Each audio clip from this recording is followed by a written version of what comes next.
focus on the armor after they focus on the lucky blocks. Okay, Okay, so helmet gives you a boost. we're back. Chest plate gives you a boost. We're gonna try out this lucky block. I was feeling tired. The things were slowing down. There was nothing too exciting at the store.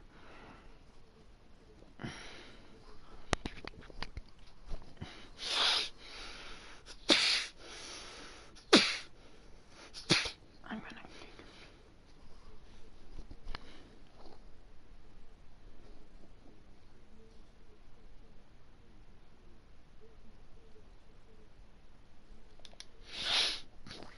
I'm gonna look at some rabbis.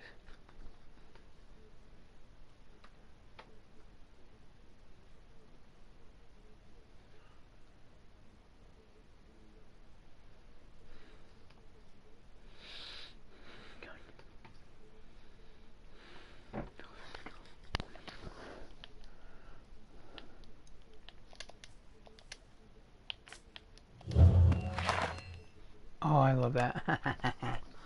Woohoo! Okay, I'm gonna be the most powerful version of yourself.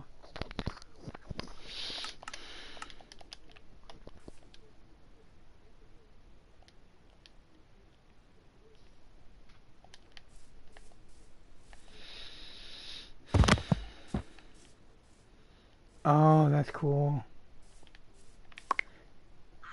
Use your guidebook on a utility or lucky block to instantly open the correct page. That is so cool. It goes with you.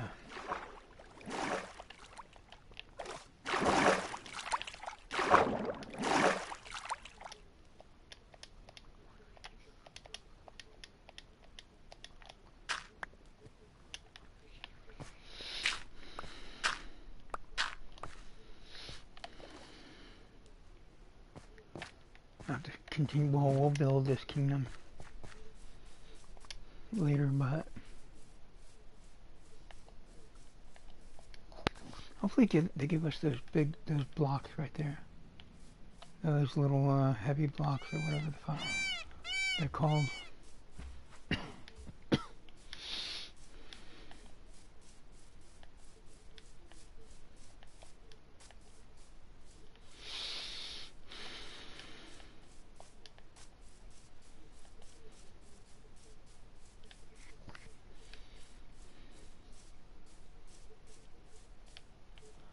Where's that, there we go. Oh, the whole fucking time. Whatever.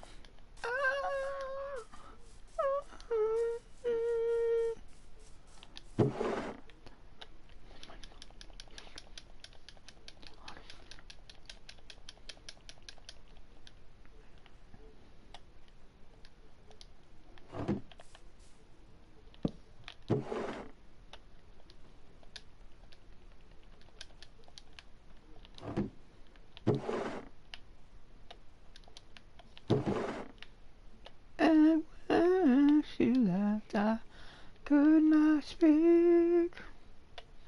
I lay on the ground, I tried to scream, but no sound had come out, I could only bleed blue. I waited for her till the frost had come.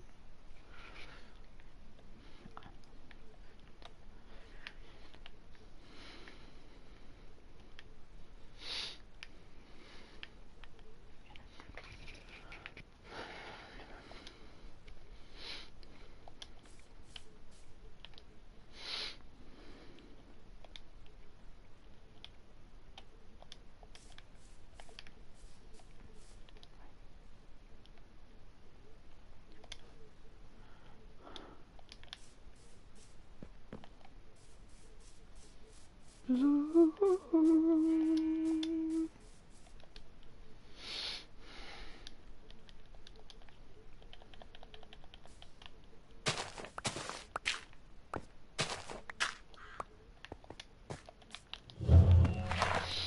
Okay, I love this book right here.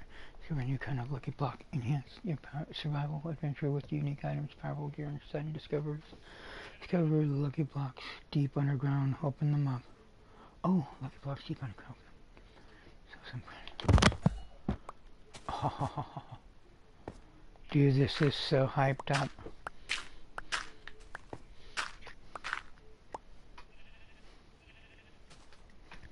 I love these rabbis.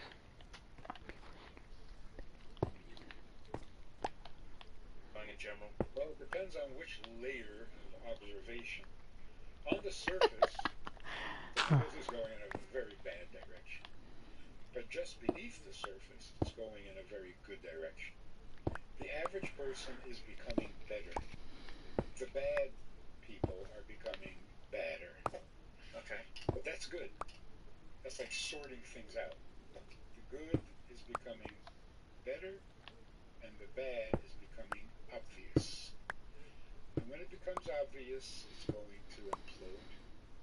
It's going to destroy itself. You know, a lie that can't pass itself off for truth just can't exist anymore.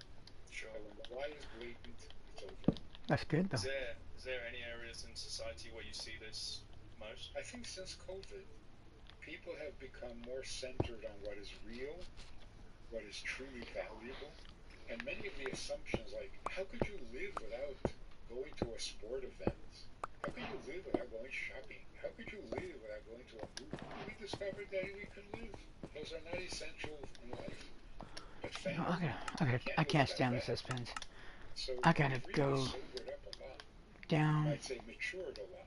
People are more thoughtful. People are more philosophical about life. Not just running around keeping busy, while at the same time, the corrupt leaders have exposed themselves so glaringly. There's nothing left, which is a good way of the world finding its true function and purpose. Again, the same thing is happening with relationships. The social order, the social styles of interaction has become so toxic. It's so unhealthy, and it does so much more damage than good that it needs to be rethought. It needs to be reinvented. Much healthier, and more noble form of dating and marriage and family. Dating has become hard. So would it be fair to say not too much of a reinvented, much healthier, and more noble form of dating and marriage and family? Dating has become a horror. So would it be fair to say you're not too much of a fan of the progression that's taken place over the last so many years?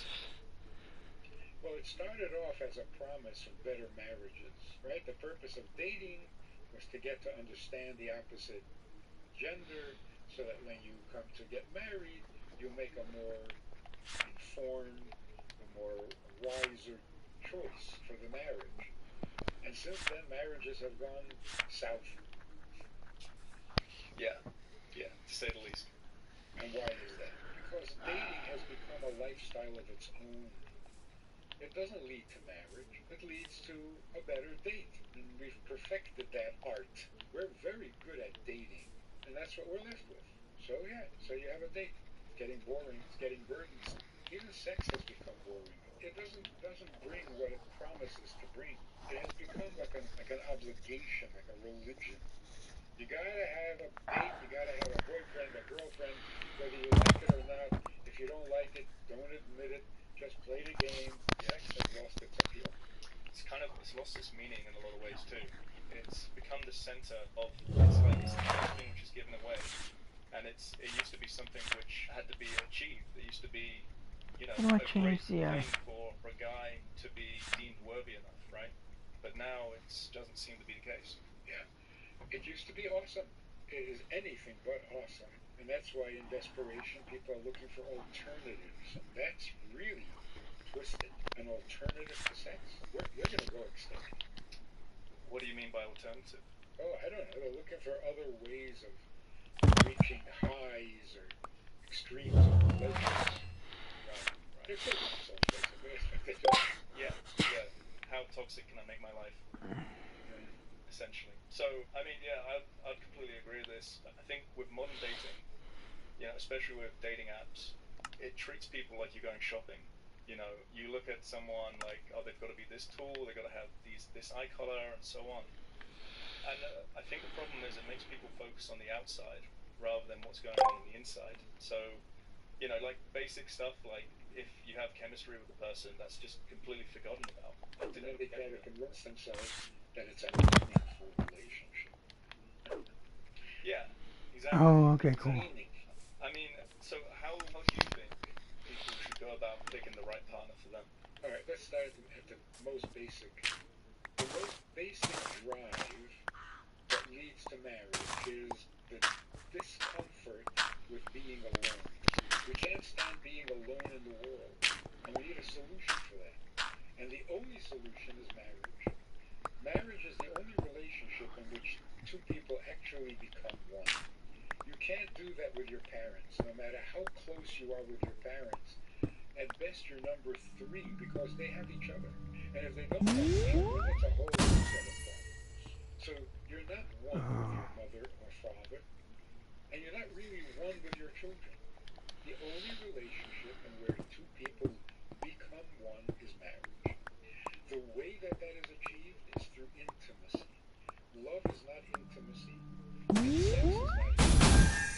So if you're married and you're having a lot of love and a lot of sex, you're still going to feel alone in the world because you don't have the intimacy. Intimacy means connecting to another person beyond all the things about the person. I'm not infatuated with some feature or some talent or some function. I need you in my life. You, not something about you. In other words, I need to connect to a human being, not to a thing. Love is a thing, because you can have, you can not have, you can have more, you can have less. It's a thing. Sex, unfortunately, as you described it, became a thing. It's no longer about a person. It's the thing. So how was it?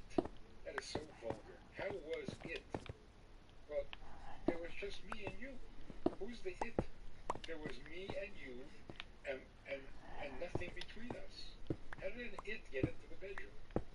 So, surprisingly, love and sex destroy marriages. So is there no level where at what point does it become destructive? You know, because surely it is also essential for bonding with people. Sex used to be intimate, and that's why it was awesome. It was like, really? You can do that? That is awesome. Because it was about people. Now it became a performance. Now it's pornography. Pornography is not awesome. In fact, it's quite degrading. The porn industry is suffering terribly financially because people don't need to come to porn shops and to porn movies. They're doing it at home. They've got their own camera. They're being intimate with the lights on. That's pornography. So why should they pay to see it when they can do it themselves? Intimacy happens in the dark, right?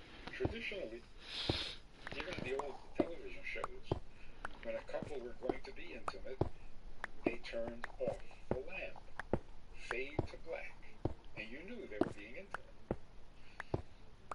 Intimacy is when you don't see anything. You don't hear anything. It's just the two of you blending, dissolving into each other, with no thing coming between you. When you do that, you literally become inseparable, emotionally, mentally. You actually have a shared ego. That's an amazing thing. You instinctively protect yourself from insult. Well, when you're married, you instinctively protect your wife from insult. Your ego covers her. That is awesome. And then you don't feel alone in the world. So if we can bring back intimacy, then marriage will be marriage, not a love affair. You know, in today's language, there is nothing greater, higher, more desirable than a lover. You have a lover. That is so degrading. A lover means you're in love with love. It's not a relationship. It's Okay, like an block, addiction to block. sugar. We're addicted Okay, to love. The person we're loving is not that important. It's the love. Love can be very, very selfish. We die in the name of love. We kill in the name of love. We cheat in the name of love. It's really a Hollywood invention.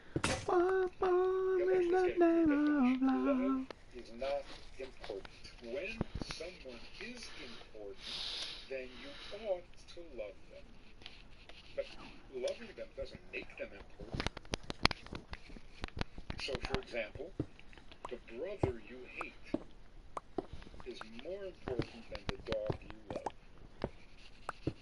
Yeah, so true. So true. Can't convince anybody of that.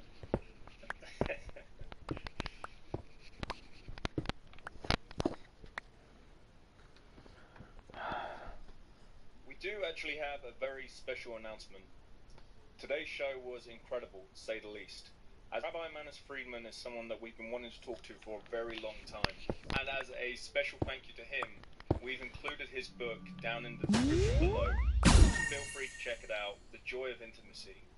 Anyway, enjoy. If you enjoyed this conversation or this topic, and you're looking for more information, or you want to hear it again from another angle, there's a way to do that. And that is in this book. It's all there. Order it from Amazon.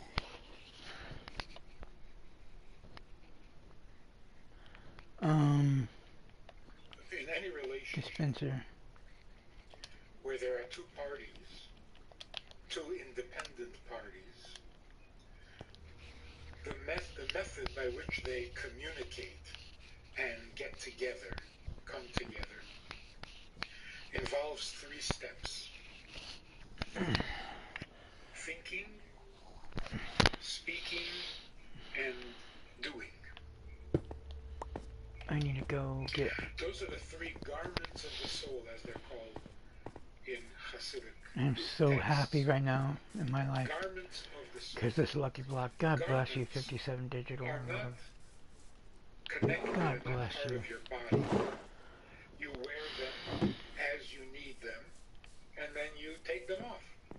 You exchange them. You can wear one garment one day, completely different garment the next day, or even the same day.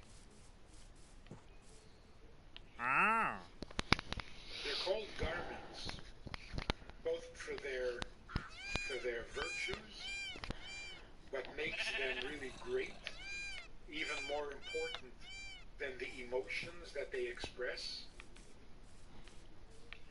and also because of their faults. What is right with garments and what is wrong with garments? What is right with Oh, garments flowers. is that you can wear garments that make you look better than you are. They can give you a dignity that you don't have because you're wearing a uniform. They can bring out your natural beauty because the colors are right and on your palette, and they can do many things to enhance who you are. The problem with them is that you could be wearing somebody else's garments. You can put on a uniform that isn't yours. You can impersonate a soldier or a policeman. So in order for the garments to be proper, like the physical garments, they need to fit. They need to be your size, tailored. Then they're honest, they're real, and they do the job. The job is to connect to people. How do I connect with you? How do I even know you? It's not simple. Not simple at all. Because no matter how much I study you, no matter how much I try to understand, and no matter how well I understand, it may not be you at all. Because what I think of you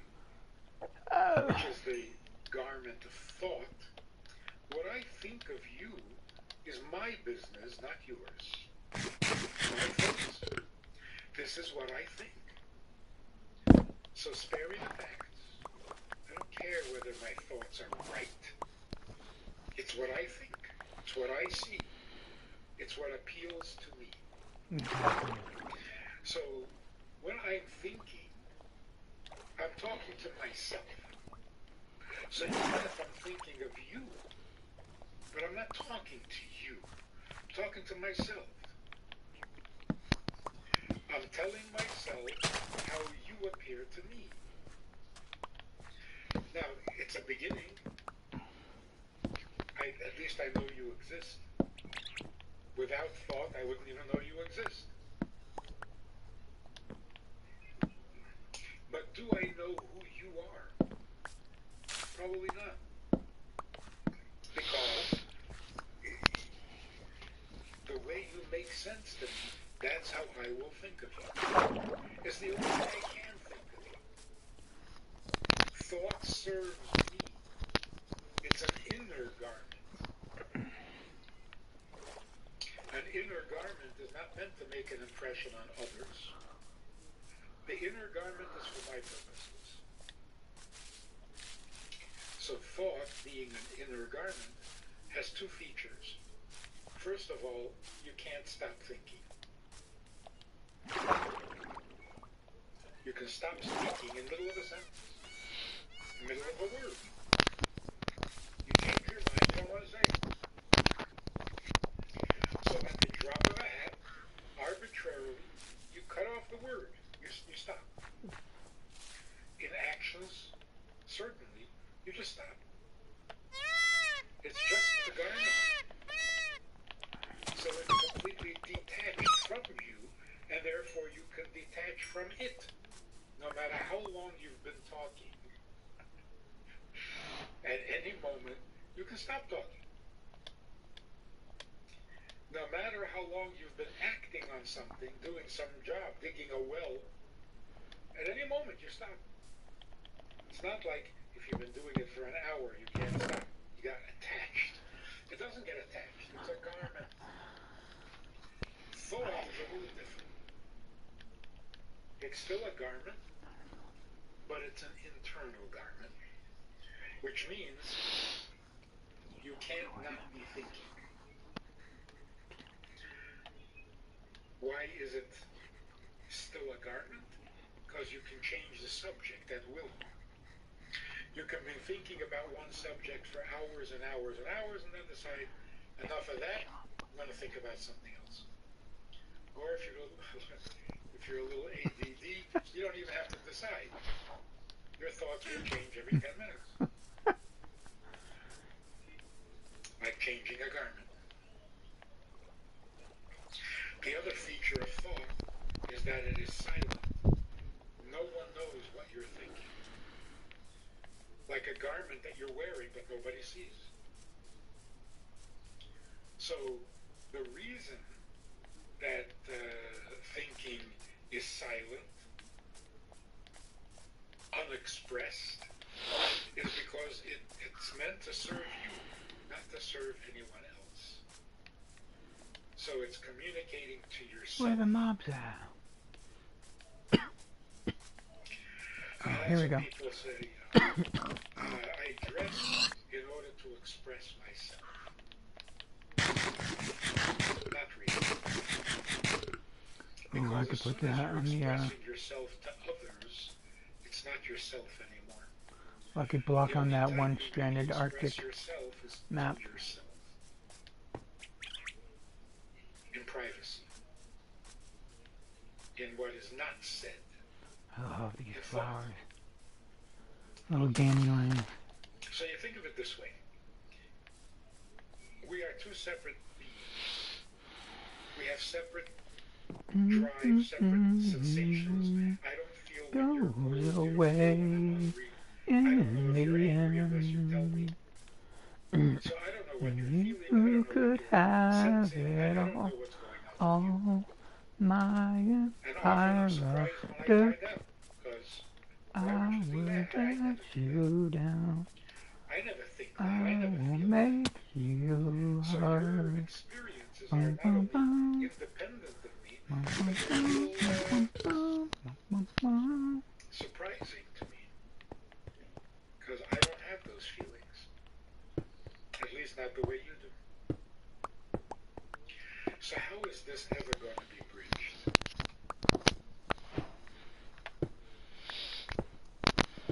How will I ever really reach you? By knowing you,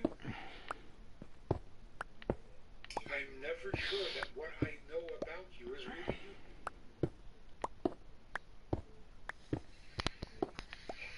So we need a bridge. A bridge is composed of three parts. A base on this side of the river, a base on the other side of the river, which means two distant realities, and then a span that connects the two bases. That's a bridge.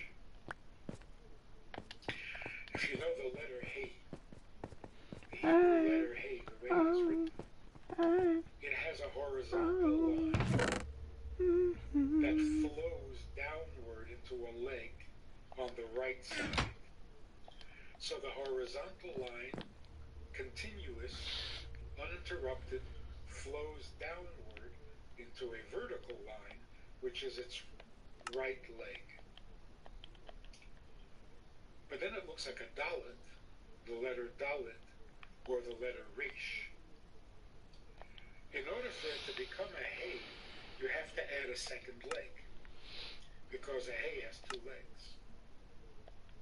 The left leg has to be disconnected from the horizontal, from the head. Then it's a hey. If the left leg is as connected as the right leg, then it's the letter ches, and has a completely different meaning.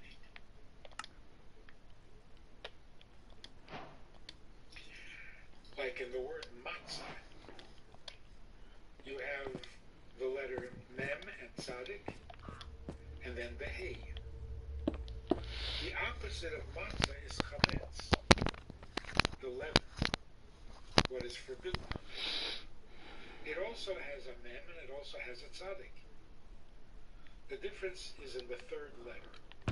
In the chametz, instead of a hey, there's a ches. So the ches represents forbidden food, the hey represents holy food. Obviously, the hey and the ches have very different meaning. And yet their difference in the way they're written is that tiny separation, that tiny space between the second leg and the head, or the horizontal line. But you have three strokes, which is the bridge. So here's how it works. There is the fact, the base, the reality on my side of the river. Goes away in the end. You could have On the other side it of the all. river, there's another reality. My empire of dirt, I will let you down. I will make We have to have a you span hurt. Bum, bum, that bum. bridges them. Bum, bum, bum, bum, bum, bum. Those are the three garments of thought. My thought is my side of the river. My base, my reality. Action is your side of the river. If I do for you, then it's all about you. The span is speech. So in thought, I am on my side of the river. I am thinking what I think and how it appears to me and how it makes sense to me. It's all my opinion. It's the world according to me. That's the function of thought. There's nothing wrong with that. Because I start off being me, completely independent and separate of you. That's the reality. So I discover that you exist but you're on the other side of the river. So I have to decide in my own mind who you are, what you are, friend or foe. It's all in my mind.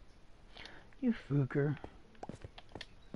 So I think of you Oh, you idiot. the way it appears to me. Come on now. I am not compromising myself in any way.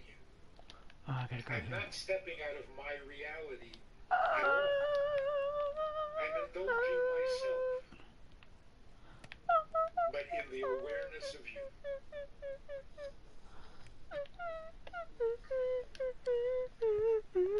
Some I'm gonna people use think that. that thought is harmless. Oh, you motherfucker. What I think of you is none of your business. Ooh. I'm just thinking. Harmless. Not that harmless. What I think of you is powerful. It creates vibes. Ooh. Positive vibes, negative vibes. That's it? So if I think of you Fucking negatively, arrow? I'm using you in an abusive way. You found an arrow. Oh, dang I'm it. using you for my entertainment. If I think of you in a positive way, that sends off positive vibes. You know what? I need to go back now. So it does make a difference, subtly, whether I'm thinking positive or negative. But it's my thought. It doesn't really tell me what you are, but when I look at how I think, I know something about myself. Because thought is from myself. So if I catch myself thinking negative, critical, jealous, lustful, then I know my thoughts are not healthy. If I find myself thinking positive, respectful, admirable, admiring, then I know that my thoughts are good. I'm relieved to find out that my thoughts are healthy. But it's all about me, even when I'm thinking about you. Yeah, fuck this. Now, speech is very different. Yeah, fuck this. I'm Speech is a little complex because gonna it's cheat. 50% about me, but 50% about you. In speech, I can't just say to you whatever I want to say and call it communication. Speech is supposed to be communication. But communication means two things. I reveal something of myself, something of my feelings or my knowledge. What I know or what I feel is communicated in speech. So I am revealing something about myself. If I'm just squawking to let you know that there's danger in the area, that's not really communication. Animals do that. Why is it not real communication? It's not telling you anything about me. So speech has to be revelation of self. Something of me has to escape from me into my words. So it's got to be about me. I don't mean in a selfish, narcissistic way. I'm not telling you how important I am. Not about my importance, but something of my experience, either intellectual or emotional. On the other hand, in order for communication to be communication, I have to speak your language. It's got to be your language or I'm not communicating.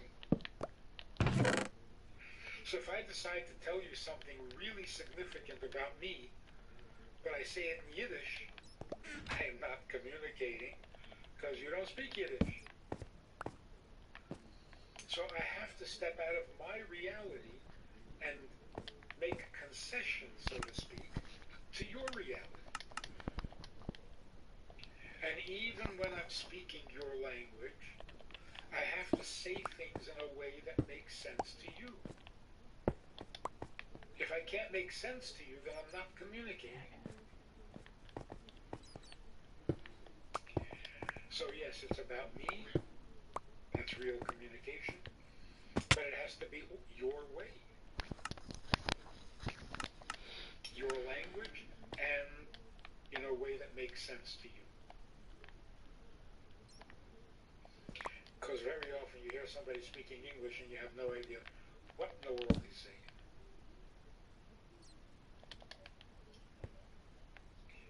So that is the power of speech. Then there's the power of action.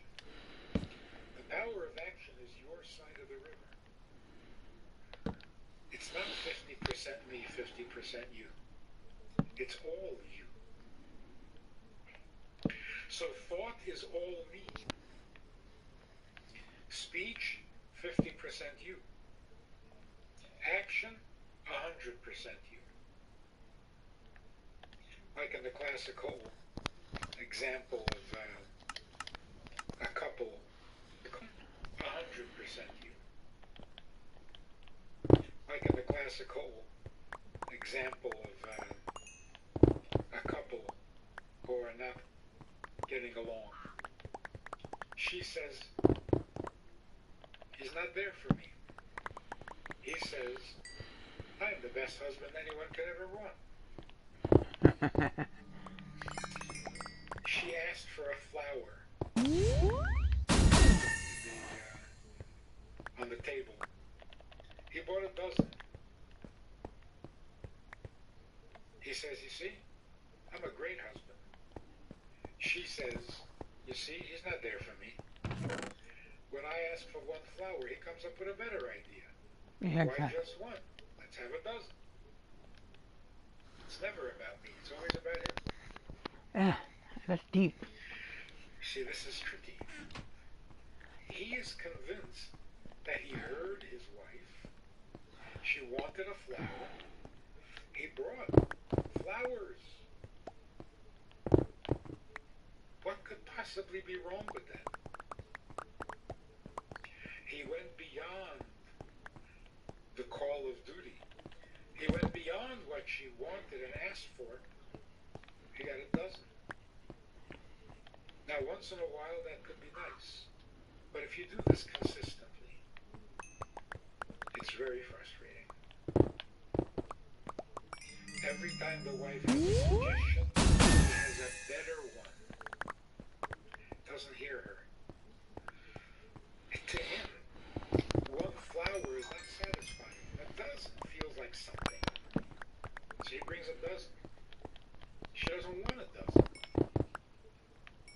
So we see when it comes to action, you can't do what she asks, but your way. That's totally frustrating. This is not speech, which can be 50-50. Partly me, partly you. No, action means, are you going to do for me what I ask, or you're not going to? If you don't do what I ask, then you're doing something other. Then it's not about me at all. So when it comes to action, I have to put myself aside completely. There's no part of me in the act. For example, a poor man knocks on your door. He says, I need something to eat. You say, what you really need is a job. Go get a job. Support yourself. Be a mensch. Now, your idea is very good. Makes a lot of sense. But you didn't do what he needed. The action is missing. He didn't come asking for an opinion. He came asking for an act of kindness. Yeah, So exactly. you see how the second leg of the hay, which is the action leg, must be disconnected from the horizontal line, which is thought and your speech, even though they're different, they must be connected. Thought is all about you. Speech is about you communicating with somebody else. You should be thinking what you say, and you should be saying what you think.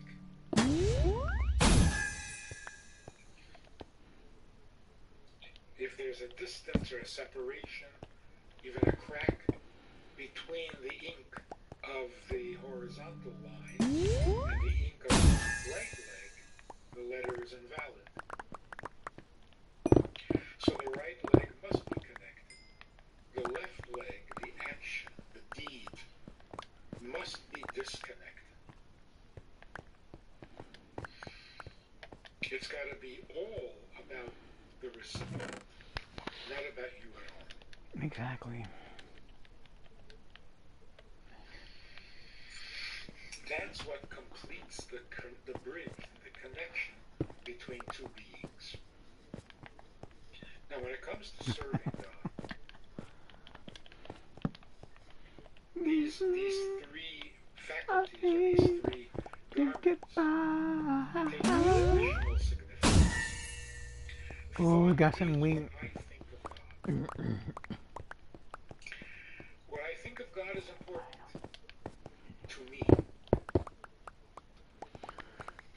It tells me how my mind works. It reveals to me something about me, even if I never communicate it to anybody else. But the way I think of God, pretty skimpy. Even the greatest of scholars, who knows much about God, it's the human being viewing something way too big for his mind to fully grasp. And so at the end, we admit we'll never completely understand God.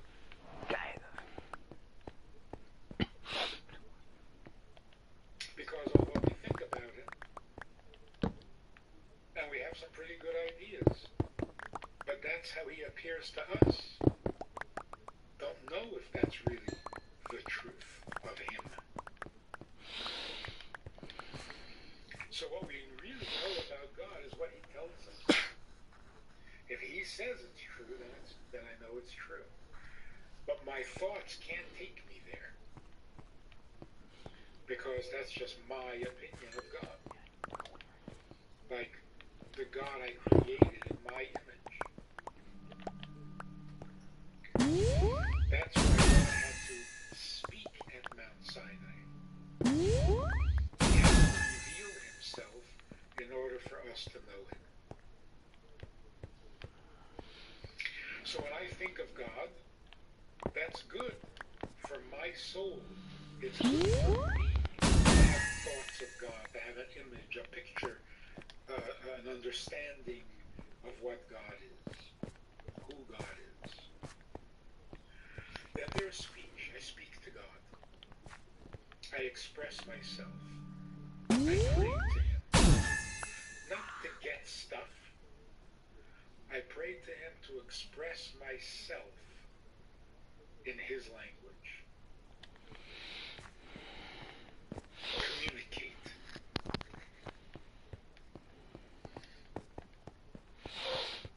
When God reveals himself to us, he speaks to us. That's how revelation happens, in speech. Thought does not reveal. So it begins with speech. What does God actually tell us? He tells us what he needs done. His commandments. I need you to do this, and I need you to do that. I need you to repair the world, fix the world, elevate the world, refine the world, and make the world godly. Then we can both share this world in an intimate, close relationship.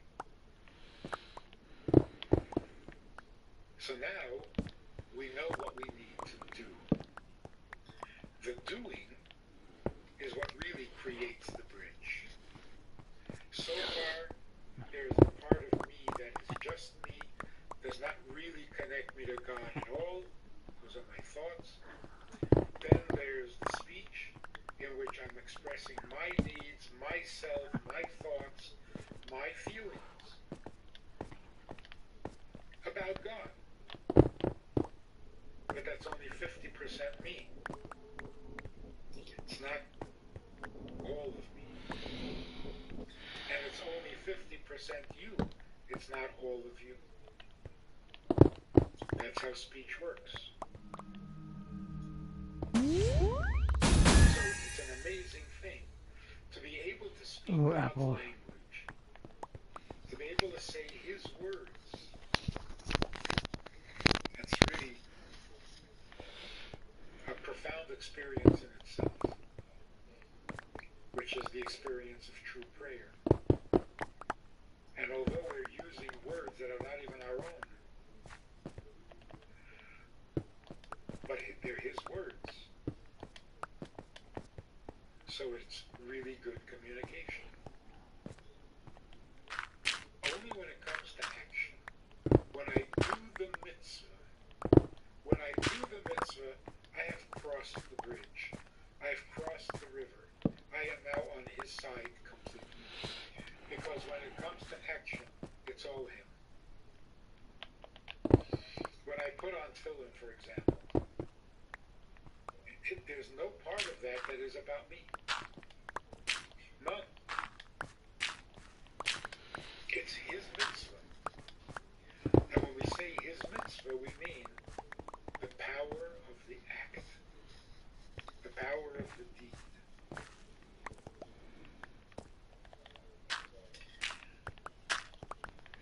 So, when it comes to a relationship, this is really amazing. When it comes to a relationship, my wisdom doesn't help me much. That's gonna be an alarm. Unless you need my advice, my wisdom doesn't do anything for you. You may admire my wisdom, but that's not a relationship.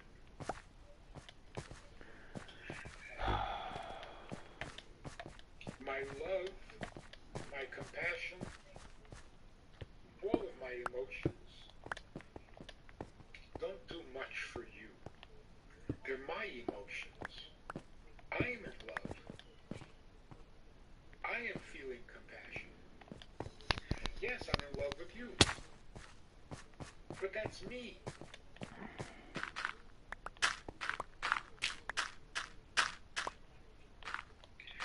The relationship begins when I put on my garments. In thought, I am inviting you into my world. I'm thinking about you. In speech, I'm communicating to you. And in action, I am there for you. Those are the three steps, the three garments. And they can be more valuable and more powerful in our relationship than how smart I am or how much I love you. Very smart people who very much love their spouse can have a miserable marriage. On the other hand, a person who's not that bright and not that emotional, but he thinks about his wife, he communicates to his wife, and he's there for her. Pretty good marriage. Sure, the love would spice it up.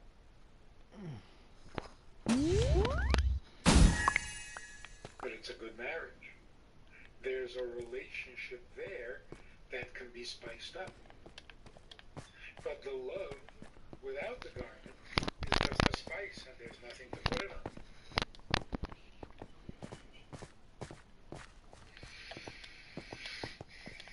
So that is the power of the action. But even within ourselves, if you want to change something in yourself, want to improve something in yourself, where do you begin? Where do you begin? I want to be more considerate of others. How do I start?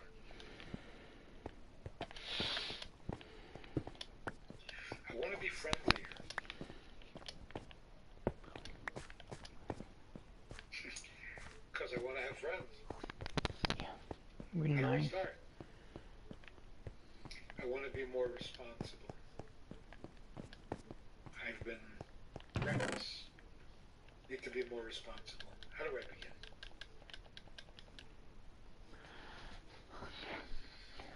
You assume. Start with thinking. Yeah, think about it. Give it a lot of thought.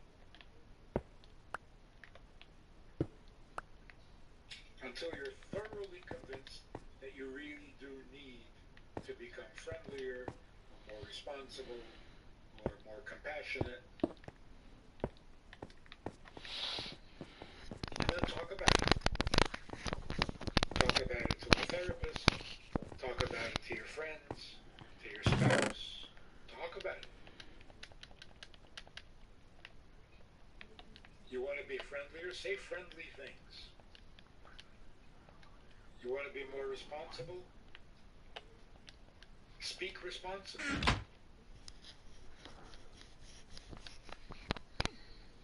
And then you'll do the responsible thing. You can assume that that is the process from the top down. Start with the higher faculty or the higher garment, which is thought, bring it down to speech, and eventually you'll get your act together. It can also work the other way. Get your act together. The act will bring the communication, and the communication will bring the thought. Work your way up. When all my friends go away, I'll be glad Your to actions will affect say everything. You you'll even still start to understand things need differently me, when you act differently. even when the wind blows by. I read I somewhere feel where warm the part of the brain that controls inside.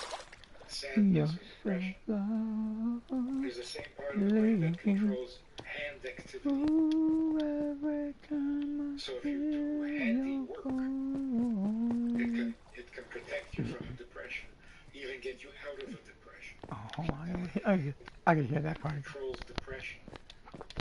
Start to understand things differently when you act differently.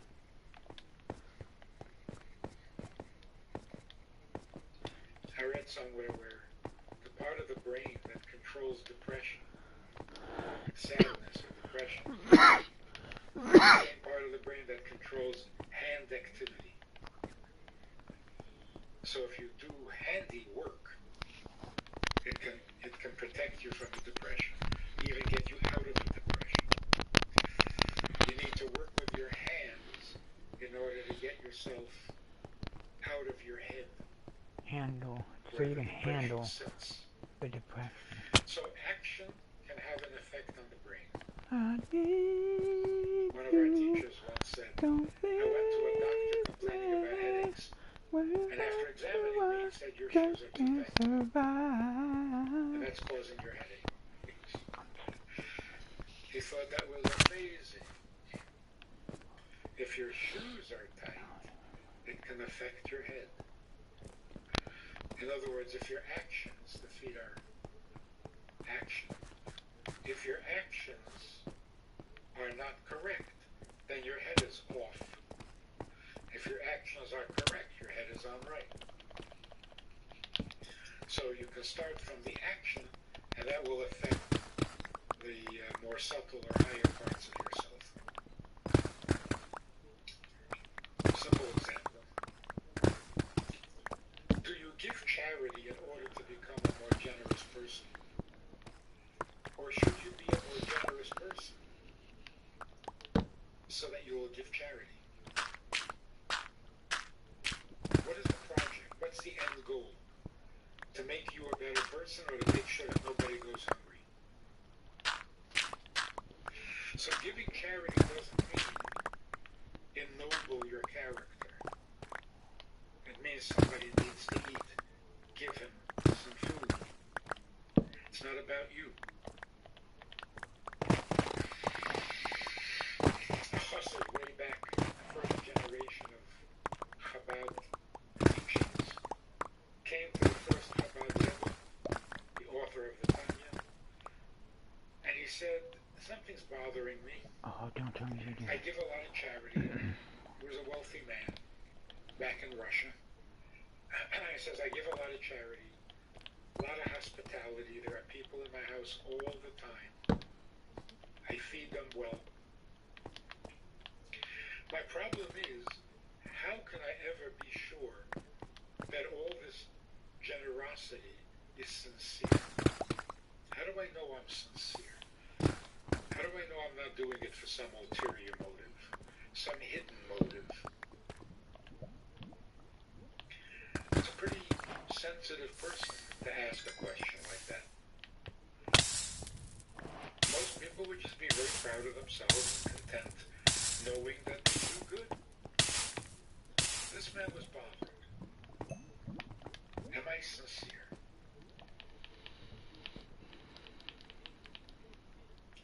After a few moments of thought, the Rebbe's answer to him was, the hungry man, when you feed him, enjoys the food sincerely. What more do you want? In other words, even the question, Motherfucker. am I sincere, is inappropriate. This is not about you. When a poor person needs to be fed, your sincerity is of no value, of no relevance, and should not be distracting from the sincere enjoyment that that poor man has when you take away his hunger. When it comes to action, it's all about the other, not about you at all.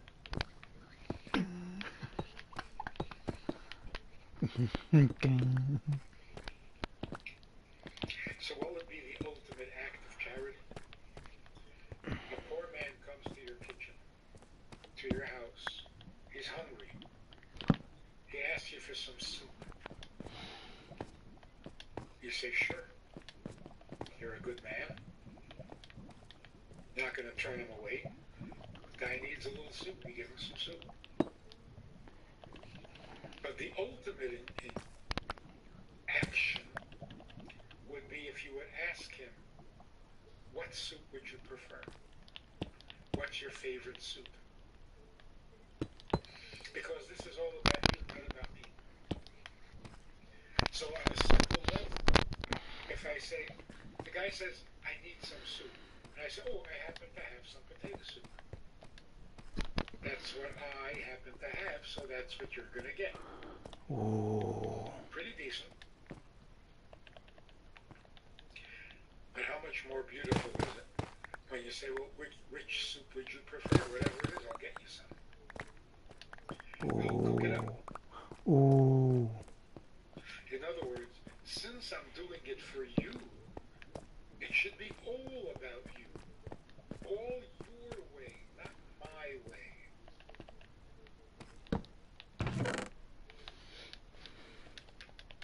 Of course, if he's very hungry, you don't wait to cook another bowl of soup.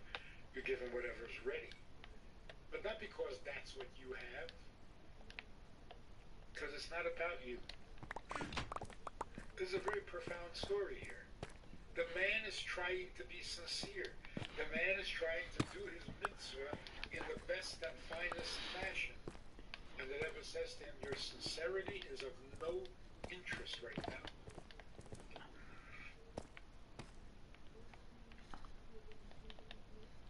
Worry about your sincerity when nobody is hungry and there's nobody to feed.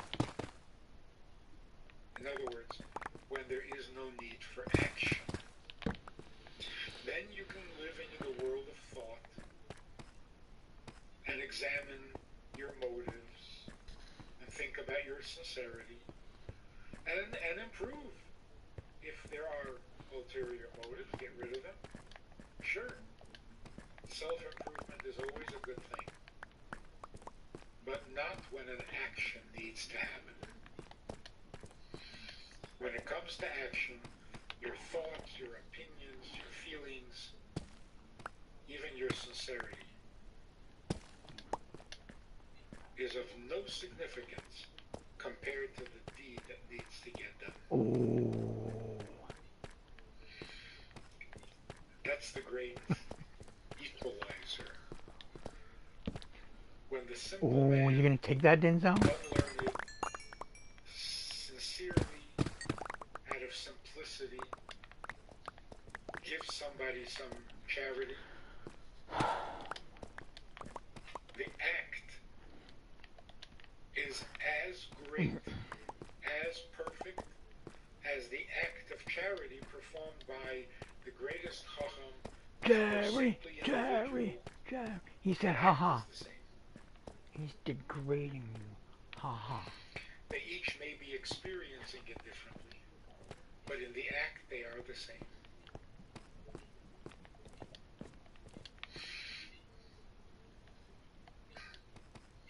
Because the act is always about the other. So if a poor man gets a bowl of soup from a simple peasant, or he gets a bowl of soup from the king himself, what difference does it make? To his hunger, to his ego, maybe it makes a difference. Wow, the king is serving me. Okay, that's an ego. Right on. Jesus, right on. To the hunger, it's the same.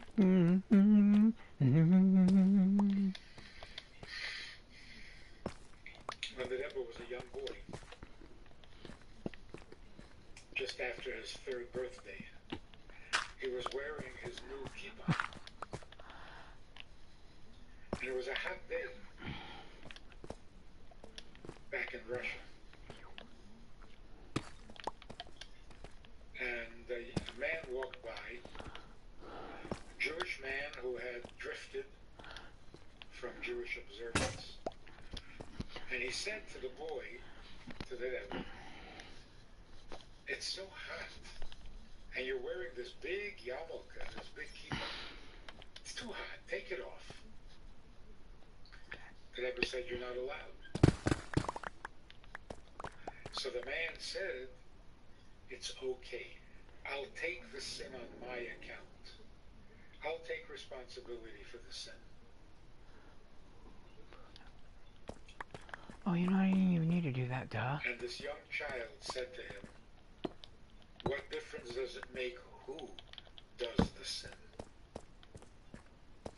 See, a sin is an act that God is not comfortable with. That's why we don't do it. The man said, "If it's a sin, I'll pay for it. I'll take responsibility, and if there's any punishment, I'll be the one getting punished." The Rebbe said to him, "No. It's not about whether you get punished or not. It's an act that God doesn't like. So what's the difference who does it to him?" That is quite mature.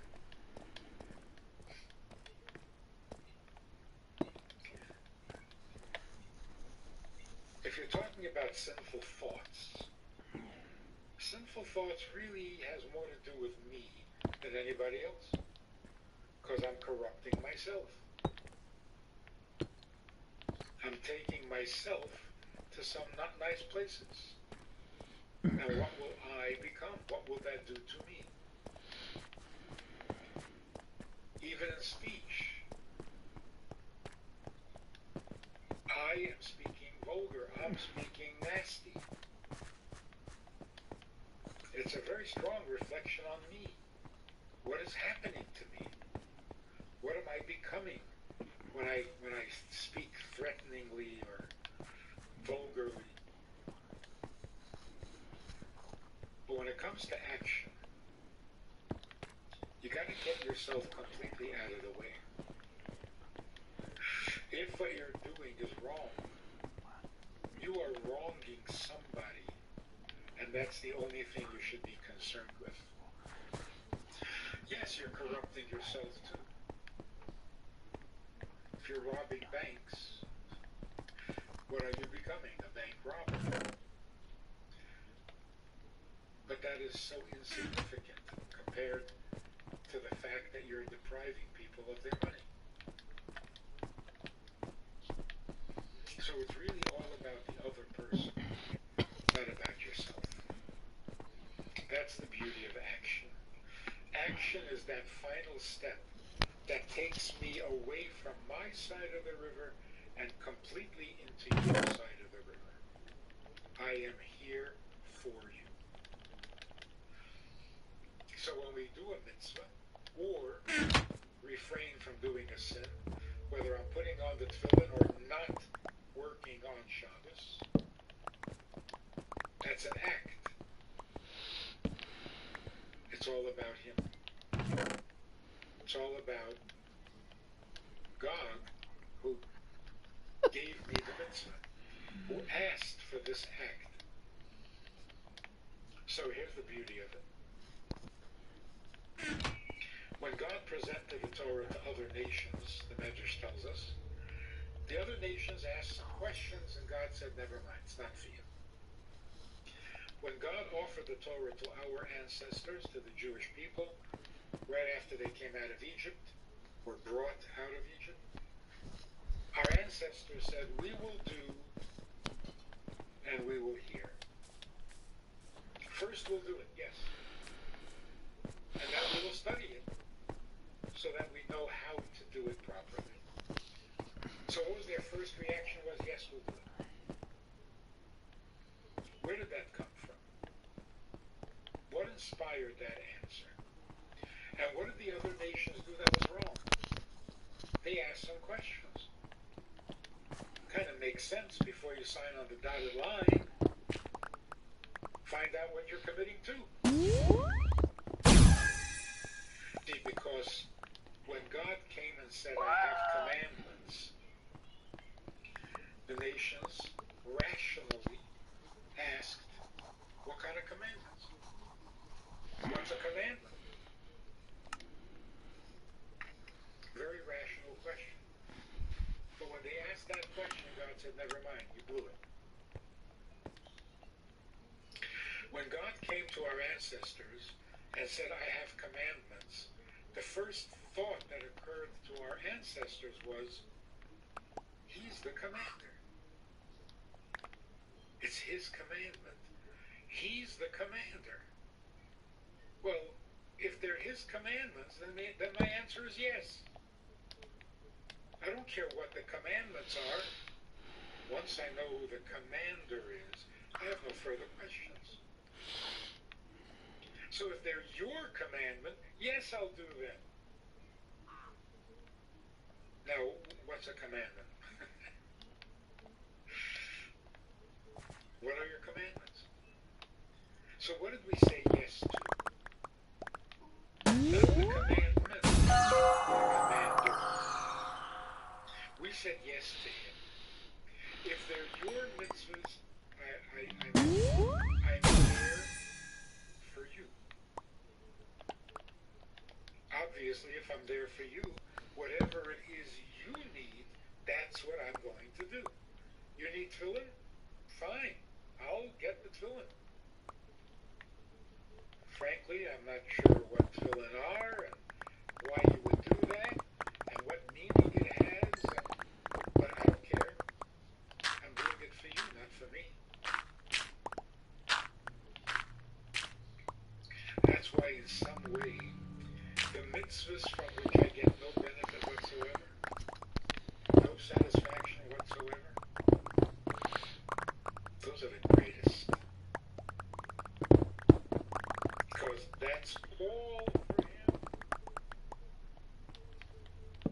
None at all for me. Same is true in a marriage. See, your wife loves flowers. Well, you figure it's good for her, but it's also good for me. I like a bunch of flowers. One flower looks lonely. So what I just did when I bought my wife a dozen flowers. I was buying myself the flowers.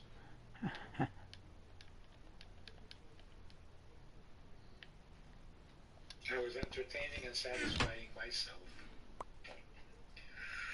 And of course, when it comes to intimacy, you can be very selfish. And it will affect the relationship. If it's about you, then it is not a proper act. Action, if you're doing it for someone else, has to be all, not partly theirs. It's got to be all theirs. Exactly the way they ask, the way they want, what works for them.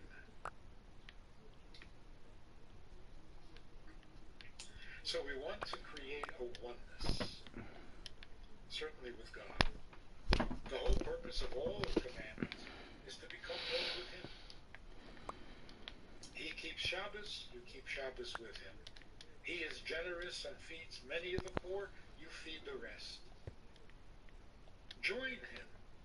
Become one with Him. But that oneness happens primarily because of the action. Loving God doesn't really do it. I was on a plane, long story short, sitting next to a missionary woman. The first half of the flight, she did her thing. Missionized. Told me all about Christianity. Second half of the flight. First half of the flight, she did her thing. Missionized. Told me all about Christianity. Second half of the flight, I told her a little about Judaism. Towards the end of the flight, she said, "Let me ask you a question. I had a dilemma, and I'm wondering how you would handle it. My 14-year-old daughter was arrested for shoplifting. $400 worth. They caught her at the door. She says, I'm a missionary. My husband's a missionary. You know how embarrassing it is for us to be called into the police station? Your daughter was arrested for shoplifting." And the worst part of it, she says, my daughter is not even repentant. She's not even apologizing. Doesn't feel guilty. Has no conscience.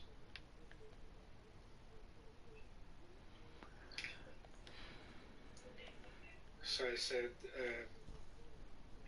why should she feel bad? Why should she be repentant? It's your religion, not hers. She says, that's exactly what my daughter said. I said, I know. Many teenagers feel that way. It's not their religion, it's their parents' religion.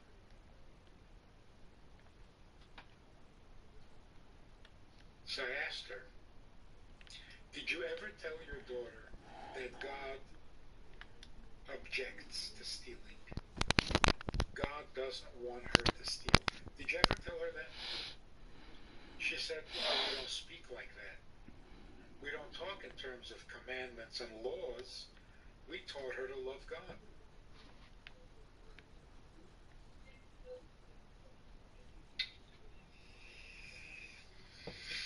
The power of action. It may very well be that the daughter loves God and assumes that God loves her. Since she loves God and God loves her, God will certainly be understanding if she helps herself to some merchandise. Why not? Out of love, God will forgive her. Never even get angry at her in the first place. No one ever told her that stealing was objectionable to God. So the act of stealing had no recipient. There was no one you were doing it for. You don't do for yourself. You think for yourself. You feel for yourself. Emotions. You don't do for yourself. Real action is instructions. So if you've guided Lucky Share, then make sure to use the correct pickaxe type to break Lucky Blood next time, or you can use Fortune Refiner to the power of a deed. broken shards in to If it's for you, regular then I ones. will Check do your it guidebook for all right. the details. Okay. Before I ask for any explanations, and before I come up with a better idea, like that husband, I'll do it. I'll do what you ask. And exactly the way you want it, because it's all about you, not about it.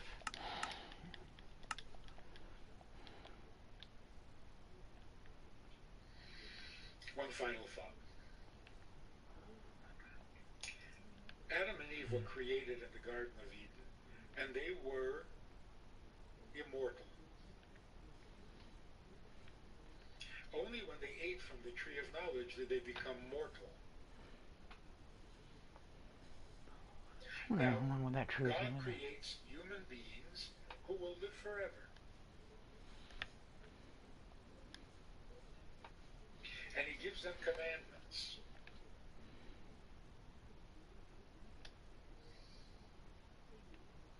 Be fruitful and multiply. Work the garden and protect it. Do you imagine giving somebody who is immortal a commandment? If you're really immature, somebody says to you, do that. Don't do that. You're immortal. I can imagine that your thinking would be, I should do that? What if I don't? What are you going to do? Kill me? I'm immortal. You don't want me to do that? Well, what if I do? See, when you're immortal, you have no ulterior motives. Because you're not afraid of anything. You don't need anything. See, immortal meant you're not dependent on food. Because if you're dependent on food, you're mortal.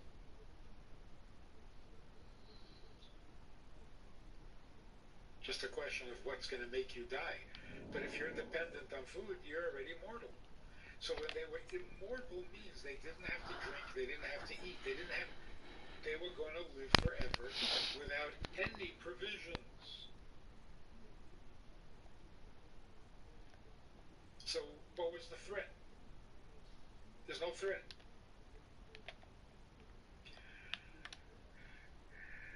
When the Jews in the desert were given commandments,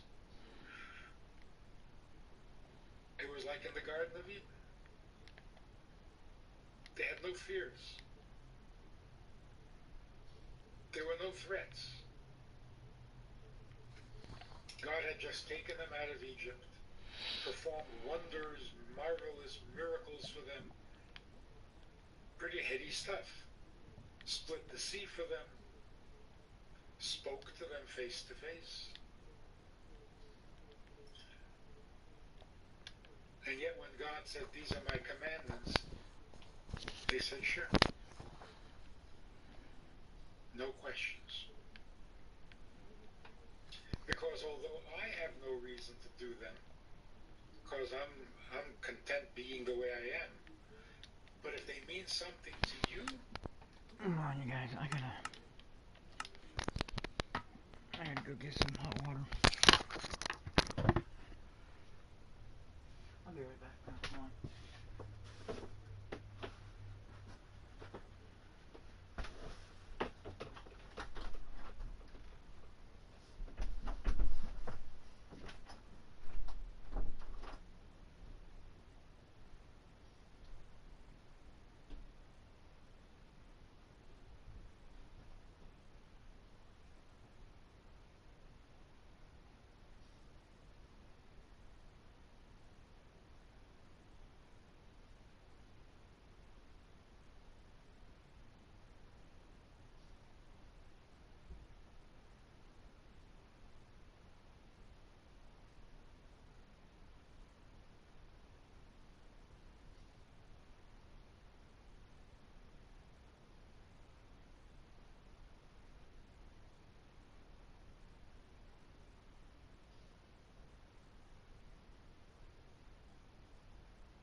Let me get some hot water.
Gotta go back up on top. They're your commandments? Absolutely. I will do it. Not I will study it, or I feel for you. You've touched me with your words. No, I will do it. This is really about you, not about me at all. Unfortunately, over time, we develop a religiosity, which means spiritual needs. I need the mitzvah. I need to get to heaven and things like that. It's not how it started. It's not how it started. God said, I have commandments, and we said, your commandments? What's the question? Of course we'll do it. Then we found out whether there's reward in any relationship where there are two parties, two independent parties. You fucking The idiot. method by which they communicate and get together, come together, involves 3 steps. Thinking, speaking, and doing. Those are the 3 garments of the soul, as they're called in Hasidic texts. Garments of the soul. Garments are not connected and not part of your body. You wear them as you need them, and then you take them off. You exchange them. You can wear one garment one day, completely different garment the next day, or even the same day. They're called garments, both for their virtues, what makes them really great, even more important than the emotions that they express, and also because of their faults. What is right with garments and what is wrong with garments? What is right with garments is that you can wear garments that make you look better than you are. They can give you a dignity that you don't have because you're wearing a uniform. They can make you, they can bring out your natural because and they can do many good things to enhance who you are. The problem with them is that you can be wearing somebody else's garments. You can put on a uniform that isn't yours. You can impersonate a soldier or a policeman. So in order for the garments to be proper, like the physical garments, they need to fit. They need to be your size, tailored to you.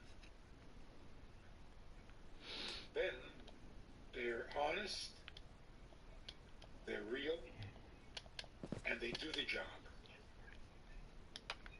The job is to connect two people. How do I connect them? How do I even know you? It's not simple. Not simple at all. Because no matter how much I study you, no matter how much I try to understand, and no matter how well I understand, it may not be you. Because what I think of you, which is the garment of thought, what I think of you is my business, not yours. It's my thoughts. This is what I think. So spare me the facts. I don't care whether my thoughts are right. It's what I think. It's what I see. It's what appeals to me. So when I'm thinking, I'm talking to myself. So even if I'm thinking of you, but I'm not talking to you, I'm talking to myself. I'm telling myself how you It's a beginning.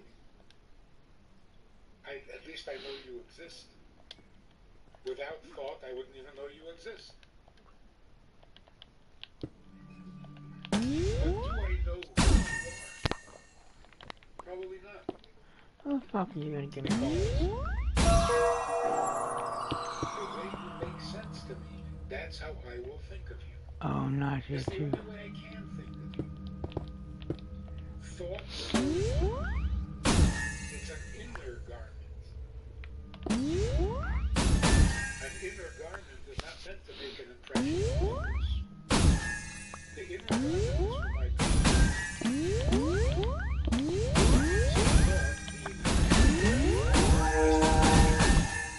First of all, you can't stop thinking. Epic. Legendary. You can stop speaking in the middle of a sentence, in the middle of a word. You change your mind, you don't want to say it. So at the drop of a hat, our you stop. In actions, certainly, you just stop. It's just a garment. Be prepared to So fight it's completely detached from you. at a And moment's therefore notice. completely Okay. detached from it. The fuck? It No matter just how long vanished you've and been shit. talking. At Oh, any moment, you can stop talking. having cheese. No matter how long you've been acting on something, doing some job, digging a well, at any moment you stop. It's not like if you've been doing it for an hour, you can't stop. You got attached. It doesn't get attached. It's a garment. Thought is a little different. It's still Okay, a so I garment, just. but it's an internal garment, which means you can't not be thinking. Why is it still a garment? Because you can change the subject at will. You can be thinking about one subject for hours and hours and hours and then decide, enough of that, I'm going to think about something else. Or if you're a little ADD, you don't even have to decide. Your thoughts will change every 10 minutes. Like changing I love the that song. The other feature of thought is that it is silent. No one knows what you're thinking. Like a garment that you're wearing that nobody sees. So, the reason that thinking is silent, unexpressed, is because it's meant to serve Oh, you, you fucker. not to serve anyone else. So it's communicating to yourself. That's what people say, you know. I dress in order to express myself. Oh. Not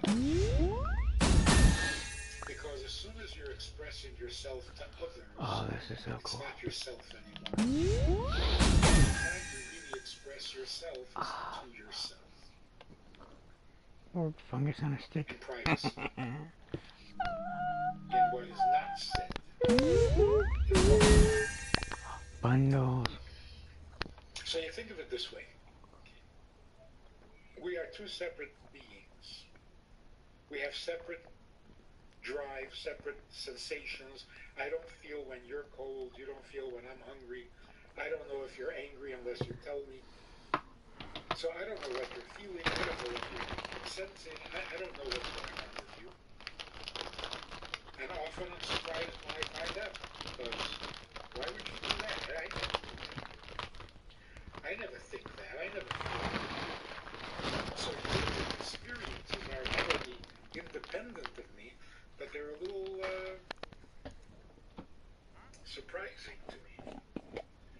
Because I don't have those feelings. At least not the way you do. So how is this ever going to be bridged?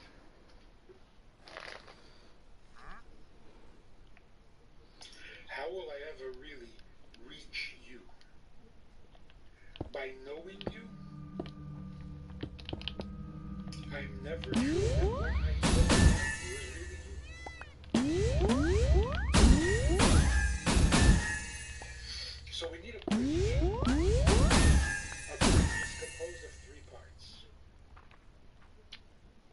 base on this side of the river, a base on the other side of the river, which means two distant realities, and then a span that connects the two bases. That's a bridge. If you know the letter Hey, the Hebrew letter Hey, the way it is written, it has a horizontal line that flows downward into a leg on the right side. So the horizontal line, continuous, uninterrupted, flows downward into a vertical line, which is its right leg. But then it looks like a dalet, the letter dalet, or the letter resh. In order for it to become a hey, you have to add a second leg, because a hey has two legs. The left leg has to be disconnected from the horizontal, from the head. Then it's a hey. If the left leg is as connected as the right leg, then it's the letter ches and has a completely different meaning.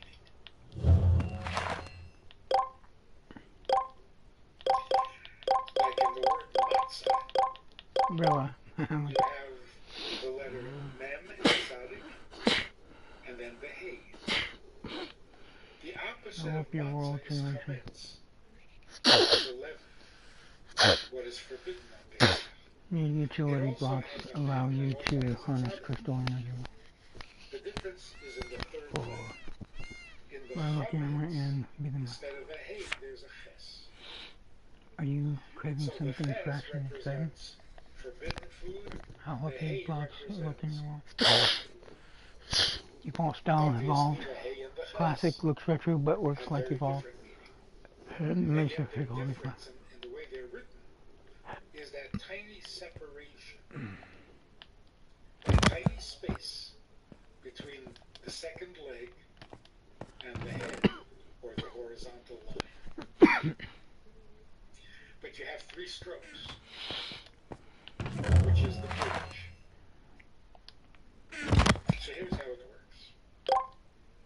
There is the fact, the base, the reality on my side of the river. different strokes There's what I for am. different folks.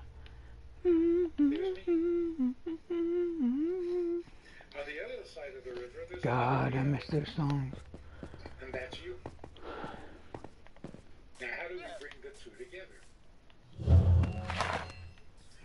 We have to have a span that bridges them. Those are the three garments of the soul. Thought, my thought, is my side of the river. My base, my reality. Action is your side of the river. If I do for you, then it's all about you. The span is speech.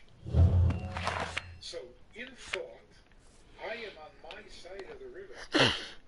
I am thinking what I think and how it appears to me and how it makes sense to me. It's all my opinion. It's the world according to me. That's the function of thought. There's nothing wrong with that. Because I start off being me, completely independent and separate of you. That's the reality.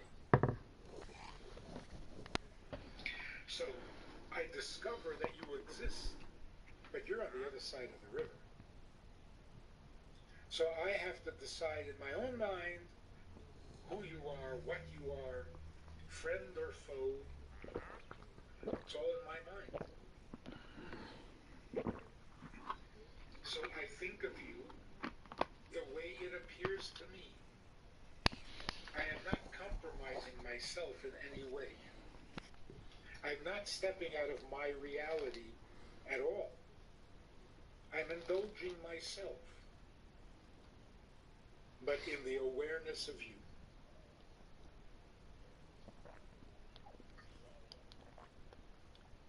Some people think that thought is harmless. think of you is none of your business. I'm just thinking. Harmless. Not that harmless. What I think of you is powerful.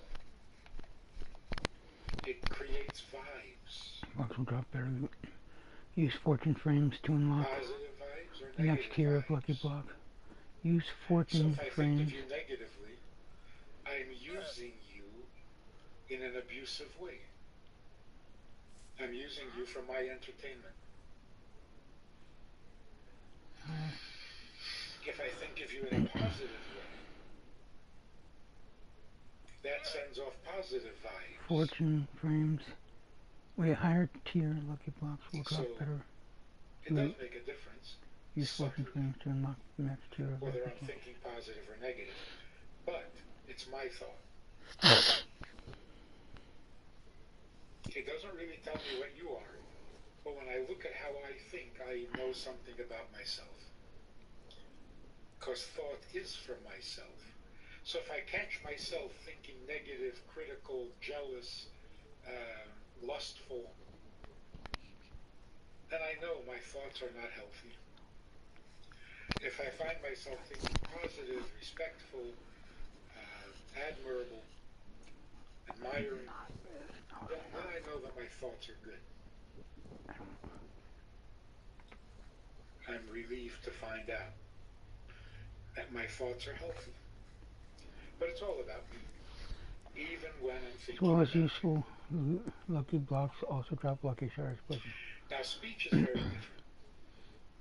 Speech is a little complex because it's 50% about me, but 50% about you. In speech, I can't just say to you whatever I want to say and call it communication. Speech is supposed to be communication. oh, hey guys, I gotta get some other. I gotta get another Communication add-on. means two things.